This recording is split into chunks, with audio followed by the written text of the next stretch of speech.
sa dami na nagkakagusto, nagtatangka, at baka may nagtatampo pa, paano nga ba kinakareer ni AZ ang kanyang fame ngayon? May mga friendship goals ba na nabubuo o bashers na nanliligwak? Roll VTR. Ako, honestly, sobrang overwhelmed pa rin ako with the popularity, the attention that I'm getting. Sobrang na-amaze pa rin ako that there are fans, that there are people supporting yung efforts na nagagawa nila. Like, I have LED, yung billboard yesterday, they had one for both Round and I. So, nagugulat ako sa mga ganun. Pero of course, sobrang grateful ako. But I always put in mind na stay grounded, always remember my core, kung bakit ako nandito, kung bakit ako napunta dito.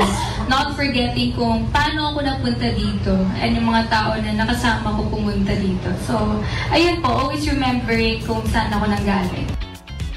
Ang late na mukha niya in person, di ba?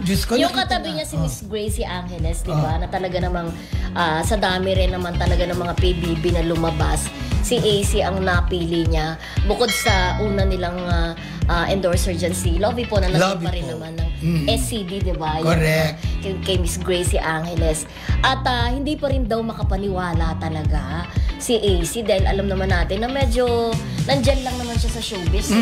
Di ba? At iba raw talaga paglabas nila ng bahay ni Kuya Rodel. Iba talaga naging impact talaga ng PBB sa kanila. Hindi lang naman siya, di ba? Hindi lang siya talaga. Pero ngayon si AZ nagbago na, pinagkakagulan na pagpupunta sa mall, di ba? Mga ganon. Oo. At natutuwa nga ako sa kanya dahil nasubaybayan ko rin ang PBB. Isa sa mga, hindi ko naman sinasabing pinaka-binash ay si AC. Alam mo ba yun? Dahil sa ano? Oo, dahil dun sa mga, dun nga dahil sa pagboboto, pag-nominate, di ba? Kay Shuvi at saka kay Pero meron din, Clarice. pero hindi ko na lang sasabihin kung ano. Tapos sabihin mo. Hindi, baka ano.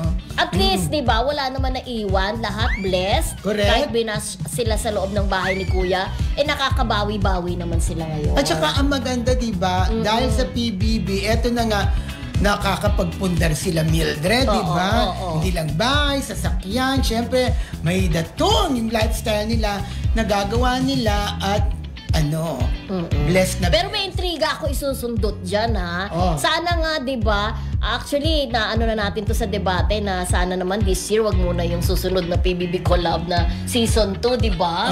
Kasi balita, Rodel, itong may init-init pa, ha? Nabalita na itong October na ito magbubukas ang season 2 ng PBB collab. Ano masasabi mo? Tapos sana ma-enjoy muna nila yung kanilang fame, di ba?